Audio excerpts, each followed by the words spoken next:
Bismillahirrahmanirrahim. Assalamualaikum warahmatullahi wabarakatuh. Yang terhormat Bapak Rizky Wahyu Yunian Putra MPD selaku dosen pengampu mata kuliah trigonometri. Langsung saja, kami dari kelompok 5 yang beranggotakan saya sendiri Hayatun Fatimah sebagai moderator sekaligus pemateri 1. Dalam video pembelajaran kali ini saya tidak sendiri, saya ditemani oleh rekan saya, Amelia Kusuma Putri, Fitriati Rani, dan Meibina. Nah, kali ini kita langsung saja ke pembahasan materi ya teman-teman. Di sini saya akan menjelaskan tentang materi trigonometri dan sudut istimewa. Apa sih trigonometri itu? Jadi, trigonometri merupakan cabang matematika tentang geometri yang membahas sudut segitiga dan trigonometri seperti sinus, kosinus, dan tangen. Sudut istimewa trigonometri adalah nilai pasti dari suatu sudut tidak dapat ditemukan langsung dari rasio panjang sisinya.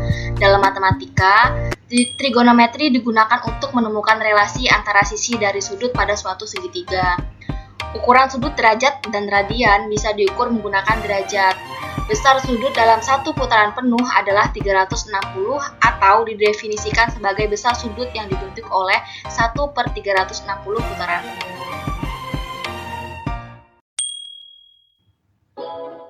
Oke teman-teman, di sini saya ingin membahas tentang nilai fungsi trigonometri dan sudut istimewa. Pasti teman-teman udah nggak asing nih dengan sudut istimewa. Nah, di sini saya ingin membahas sudut istimewa ya teman-teman. Sin dari 0 derajat itu 0, sin 30 derajat 1/2, sin 45 derajat itu 1/2 akar 3, sin 90 derajat itu 1. Kemudian ada cos 0 derajat itu 1, cos 30 derajat itu 1/2 akar 3, cos 45 derajat itu 1/2, dan cos 90 derajat itu 0. Kemudian kita punya tan nih, tan dari 0 derajat itu 0, tan 30 derajat itu 1/3 akar 3, tan 45 derajat itu 1, dan tan 90 derajat itu tak hingga. Nah, di sini kita kalau mencari sin itu, kita bisa menggunakan sisi depan per sisi miring atau bisa disingkat dengan demi. Kalau mau mencari cos, kita menggunakan sisi samping per sisi miring atau sami. Kalau mau cari tan, kita itu bisa menggunakan sisi depan per sisi miring atau kita bisa sebut dengan desa. Kemudian untuk mencari kotangan, kita bisa menggunakan sisi samping per sisi depan atau sade. Kemudian untuk mencari sekan, kita bisa menggunakan sisi miring per sisi samping atau misa. Dan yang terakhir, untuk mencari kosekan, kita bisa menggunakan sisi miring per sisi depan atau bisa disingkat dengan mide. Perbandingan trigonometri dari suatu sudut pada siku-siku. Apa sih perbandingan trigonometri itu?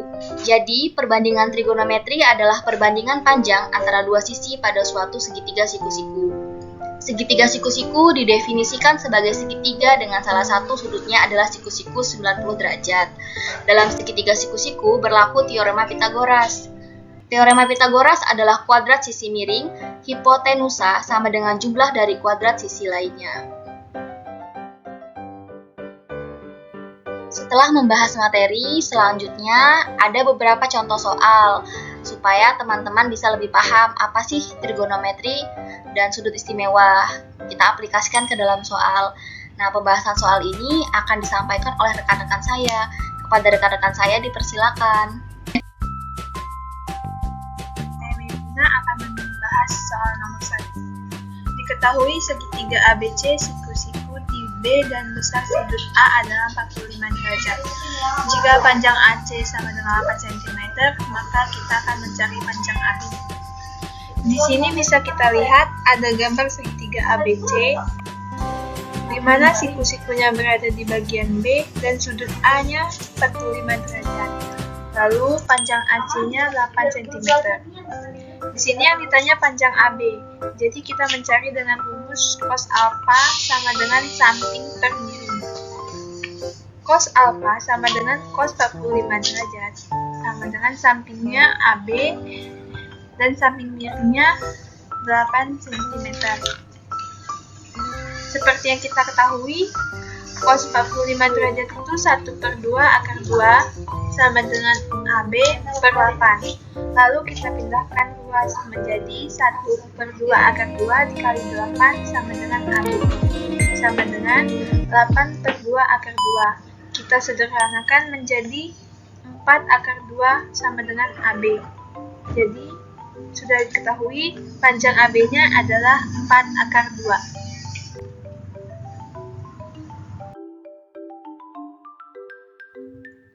Baik, di sini dengan saya Amelia Kusuma Putri yang akan membahas soal nomor 2. Roni berdiri 110 meter dari dinding gedung bertingkat. Ia melihat ke puncak gedung tersebut dengan sudut elevasi 45 derajat. Jika tinggi Roni dari kaki sampai mata adalah 150 cm, maka tinggi gedung adalah... Oke, di sini ada gambar ya, bisa kita ilustrasikan tuh. Nah, ada gambar segitiga ABC yang dimana BC-nya itu dinding gedung bertingkat. Nah, Roni berdiri 110 meter dari dinding gedung bertingkat, berarti Roni di A ke B itu berarti 110 meter. Terus, ia melihat ke puncak gedung tersebut dengan sudut elevasi 45 derajat. Jadi, Roni melihat ke puncak gedung tersebut dengan sudut 45 derajat, yaitu sudut elevasinya itu sudut ketinggian. Terus, jika tinggi Roni dari kaki sampai mata adalah 150 cm, maka tinggi gedung adalah, oke, kita mencari tinggi gedung ya. Yang udah diketahui kan AB itu 110 meter. Nah, tinggi Roninya 150 cm. Kita ubah ke meter, jadinya 1,5 meter. Di sini kita menggunakan rumus tan karena yang sudah diketahui sisi sampingnya AB 110. Kita mencari BC-nya, sisi depan. Berarti tan alfa sama dengan BC per AB. Tan 45 derajat sama dengan BC per 110. Tan dari 45 derajat itu 1 sama dengan BC per 110. Kita pindah ruas. Ya, jadi BC sama dengan 110 per 1. Yes. 110 dibagi 1 sama dengan 110. Jadi BC-nya itu 110 atau sisi depannya itu 110. Nah, selanjutnya kita mencari tinggi gedung. Dimana untuk mencari tinggi gedung itu tinggi Roni ditambah sisi depan atau BC-nya. Nah, tinggi Roni kan sudah diketahui itu 1,5 meter. Tambah BC-nya itu 110. Jadi 1,5 ditambah 110 sama dengan 111,5 meter. Jadi tinggi gedung tersebut adalah 111,5 meter. Di sini saya Fitri Tirani akan menjelaskan soal nomor 3, yaitu seorang anak tingginya 1,5 meter berdiri pada jarak 13 meter dari kaki tiang bendera. Ia melihat puncak tiang bendera dengan sudut 45 derajat dengan arah mendatar. Maka tinggi tiang bendera itu adalah berapa meter? Di sini kita akan mencari tinggi tiang bendera. Di mana pada segitiga ABC sudah kita lihat seorang anak tingginya 1,5 meter berdiri pada jarak 13 meter dari kaki tiang bendera. BC ini kita misalkan sebagai tiang bendera. Terus seorang anak melihat puncak tiang bendera dengan sudut 45 derajat. Berarti kita memakai rumus tan, di mana tan itu sisi depan per sisi samping. Nah, berarti AB-nya kan sudah kita ketahui 13 meter. Jadi tan A sama dengan BC per AB, di mana BC itu sisi depan dan AB itu sisi samping. Tan A-nya kan sudah kita ketahui, yaitu 45 derajat. Sama dengan BC per 13. Nah, BC-nya kan sudah kita ketahui, belum diketahui, berarti 13 meternya itu kan sisi samping atau AB. Nah, sudah kita ketahui kan, tan 45 derajat itu 1, sama dengan BC per 13. Nah, kita pindah ruaskan. BC sama dengan 13 dibagi 1 sama dengan 13 meter. Jadi sudah kita dapat nih sisi depannya yaitu 13 meter. Di sini kita akan mencari tinggi tiang bendera, di mana untuk mencari tinggi tiang bendera itu tinggi anak ditambah sisi depan atau BC. Tinggi anaknya tadi kan 1,5 meter, di sisi depannya tadi kan 13 meter. Jadi 1,5 meter ditambah 13 meter yaitu 14,5 meter. Nah, jadi tinggi tiang bendera itu adalah 14,5 meter.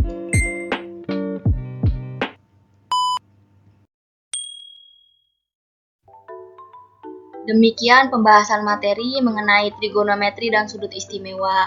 Saya selaku moderator memohon maaf jika terdapat banyak kesalahan dalam pembuatan video. Kepada Allah saya mohon ampun dan saya ucapkan terima kasih. Semoga video pembelajaran ini bisa bermanfaat untuk teman-teman semua. Sekian terima kasih, saya akhiri. Wassalamualaikum warahmatullahi wabarakatuh.